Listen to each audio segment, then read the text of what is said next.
இந்த பைபிள்ல தங்கள் ஆதிமேன்மையை விட்டுவிட்ட தேவதூதர்கள், தங்களுடைய வாசஸ்தலத்தை விட்டுவிட்ட தேவதூதர்கள், பாவம் செய்த தேவதூதர்களை அப்படின்னு கொஞ்சம் எழுதியிருக்கு. என்ன விஷயம்? எதுக்காக இதை எழுதியிருக்கு? இதனுடைய தொடர்ச்சிகள் எங்க இருக்கு? எப்ப நடந்தது? அந்த தேவதூதர்களை தேவன் தப்ப விடாமல் அந்தகார சங்கிலிகளினாலே கட்டி பாதாளத்தில் அடைத்தவர்களாய் அவர்களை நியாய தீர்ப்பு கண்டு வைத்திருக்கிறார் அப்படி எழுதியிருக்கு. இந்த கிறிஸ்தவர்கள் கொஞ்சம் இத கவனிக்கிறதுக்காகத்தான் இதை சொல்லிட்டு இருக்கேன். என்னன்னா, இது எப்படி நடந்து, எங்க நடந்து? இது குரான்ல எழுதியிருக்கு. இந்த விஷயங்களை பத்தி குரான்ல எழுதியிருக்கு. சரி, குரானுக்கு எப்படி போச்சு? குரான் ஜீசஸ் காலத்துக்கு பின்னாடி வந்தது தானே. அப்ப எப்படி குரானுக்கு போச்சு அப்படின்னா, கிமு ஒரு 160 170 காலகட்டத்துல அந்தியோகி எப்பிப்பான்கிறவன் ஒரு ஆட்சி பண்றான். இவன் ஆட்சி பண்ற காலத்துல என்ன நடக்கும் அப்படிங்கிறத தானியல் தீர்க்கதரிசியில எழுதி வச்சிருக்கு. அப்போ இந்த மக்கபே அவங்களுடைய காலம் வருது.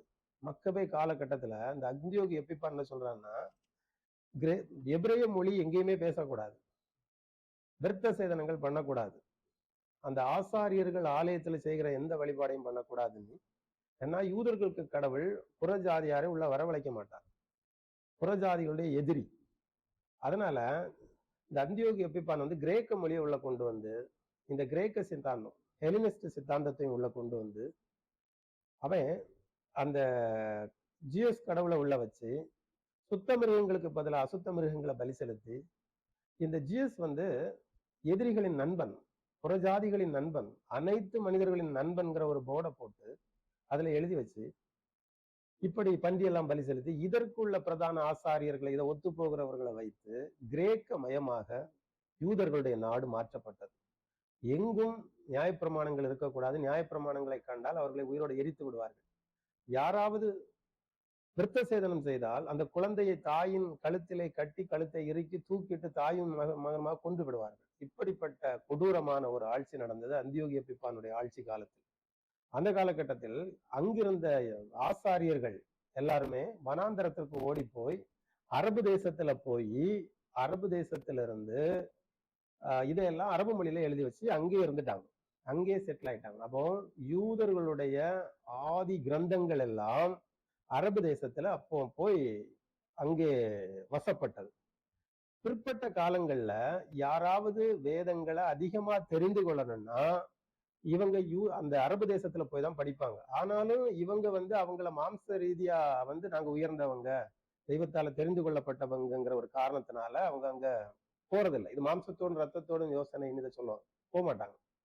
இப்படிப்பட்ட காலகட்டத்தில் அப்ப இவங்களுக்காக ஒரு வேதத்தை இவங்க அதை படிச்சு அங்கிருந்து படிச்சுக்கிட்டு மறுபடியும் இங்க வந்து மக்களுக்கு சொன்னவங்க வேத பாரகர்கள். அதாவது அங்க போய் அந்த வேதத்தை ஓரளவு அவங்க படிச்சாங்க. படிச்சு அனைவருமே மனப்பாடம் பண்ணி அவங்க ஏடுகள்ல இல்லாம தங்களுடைய மனதிலே வச்சிருப்பாங்க. மனதிலே வைத்து அதை சொல்லுவாங்க. அதை சொல்லுங்க, இதை செப்து வசிந்தான்னு சொல்லுவாங்க. 70 பேர் ஒன்று போல சொல்லுவாங்க. இதை நெட்டுரு போட்டு வாயால பேசுவாங்க. இதை சொல்லப்பட்ட பைபிள் தான் இப்ப நமக்கு இருந்துட்டு இருக்கு. பிறகு தோற்சொருட்கள் இருக்கு, அது அங்கங்கே கண்டெடுத்த தோல் சொற்கள் இருக்கு. இப்படிப்பட்ட சில விஷயங்கள் மூலமா இந்த விஷயங்கள் யூதர்களுக்கு கையில இல்லாம இன்றைக்கு அரபியர்கள் கையில அது இருக்கு. இப்ப நான் என்ன சொல்ல வர்றேன்னா, அது என்ன விஷயம்? இத பவுல் அப்படிங்கிற ஒருவர் வந்து கிறிஸ்தவரா மாறுறார், அதாவது கிறிஸ்துவால சந்திக்கப்படுறார்.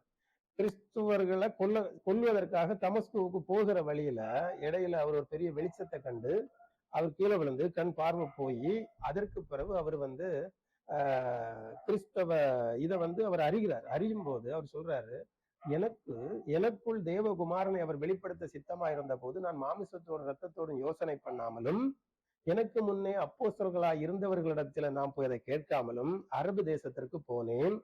3 வருட காலம் அங்க படிச்சுட்டு திரும்ப வந்ததாட்ட அவர் சொல்றாரு. ஏன்னா அதான் நடந்துட்டு இருக்கு, இன்னைக்கும் அது அங்கதான் இருக்குது. சரி, அடுத்து வாரேன். என்னன்னா இது என்ன நடந்துன்னா, வானத்துக்கு பூமியில இருந்து ஒருவர் எடுத்துக்கொள்ளப்படுகிறார். அவர் பேர் ஏனோக். எடுத்துக்கொள்ளப்பட்டு அவர் 4ஆம் வானத்தில் இருக்கிறார். 4ஆம் வானத்தில் இருக்கிறவங்க இன்றைக்கு உயிரோடு இருக்கிறவங்க, அவங்கதான் அங்க இருக்கிறாங்க. அப்ப அங்க இருக்கிற தூதர்கள் எல்லாம் இவரை பார்த்துக்கிட்டு இவர் சொல்றாங்க, எப்படி பூமியில இருக்கிறவர் இங்க இருக்கலாம்? பூமியில தப்பு தண்டை பண்ணுகிற மக்களுக்கு தேவலோகத்துல என்ன வேலை? இங்க இருக்கவங்க இருக்கிறாங்க. அங்க தப்பு பண்றவங்க இங்கேயும் தப்பு பண்ணி எல்லாவரையும் தப்பு பண்றதுக்காகத்தான் இங்க இருக்கிறாங்களா? இவங்களுடைய செயலை பார்த்து நாங்களும் தப்பு பண்ணுவோமே? இப்படிப்பட்ட கேள்வி கணைகள் அந்த தங்களுடைய ஆதி மேன்மையான வாசஸ்தலத்துல இருக்கிறவங்களுக்கு கேள்வி எழும்பி அனுதினமும் இதுதான் அவங்களுக்குள்ள பிரச்சனையா நடந்துட்டு இருக்கு. அப்படி பிரச்சனை நடந்துட்டு இருக்கச்சுல தேவன் அவர்களை கூப்பிட்டு சொல்றாரு, உங்களுடைய அனைத்தையும் நான் தெரிவேன், நீங்க இந்த மாதிரி யோசனையா இருக்கிறது எனக்கு தெரியுது. ஆனா நீங்க இருக்கிற இடம் வேற. இந்த இடத்துல இருக்கிறது என்னுடைய ஆட்சி, என்னுடைய அதிகாரம். இங்கு தேவ ஆவியினால நீங்க ஆளப்படுகிறீர்கள். தேவ ஆவிதான் உங்களை இந்த மாதிரி ஒரு தூய்மையான எல்லைக்குள்ள உங்களை வச்சிருக்குதான். பரிசுத்த ஆவி நம்முடைய வாழ்க்கையில நீங்க இருந்துட்டு இருக்கிறீங்க, இங்க வச்சிருக்கு. ஆனா அவங்க அப்படி இல்லை. பூமிக்கு போகும்போது அவங்களுடைய மாமிசம் அவங்களை ஆட்சி செய்யும். மாமிசத்துல பலவிதமான இச்சைகள் எல்லாம் இருக்கு. அங்க போனா அதை தாண்டி அதை ஜெயிச்சு வர்றதே கஷ்டம். அதனால வர முடியாது. அதுல ஒருவர் ஜெயிச்சு வருகிறாருன்னா அவருக்கு தான் நம்ம நித்திய ஜீவன் கொடுக்கிறோம் அப்படின்னு அவர் சொல்லும் போது இவங்களால அதை ஒத்துக்கிட முடியல. நாங்க பூமிக்கு போனால் இப்படி எல்லாம் செய்ய மாட்டோம், எங்களுக்கும் நீர் அதே இதை தாரும், நாங்க போய் சாதிச்சுட்டு வாரோம் அப்படி அவர்கிட்ட வாதிடுவாங்க.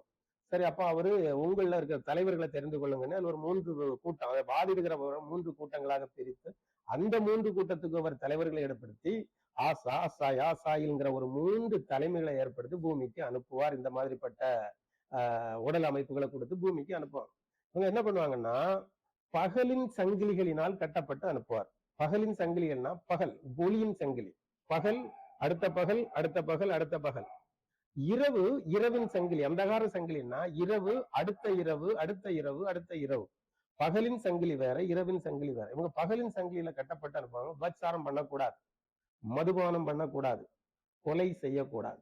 இந்த 3 நிபந்தனைகளை கொடுத்து நீங்க பூமியில போய் மனிதர்களுக்கு நீதி, நியாயம், நல்ல அறிவுரை எல்லாம் சொல்லுங்க, சொல்லிக்கிட்டு இங்கே வந்துருங்க அப்படின்னு சொல்லி அனுப்புவாங்க.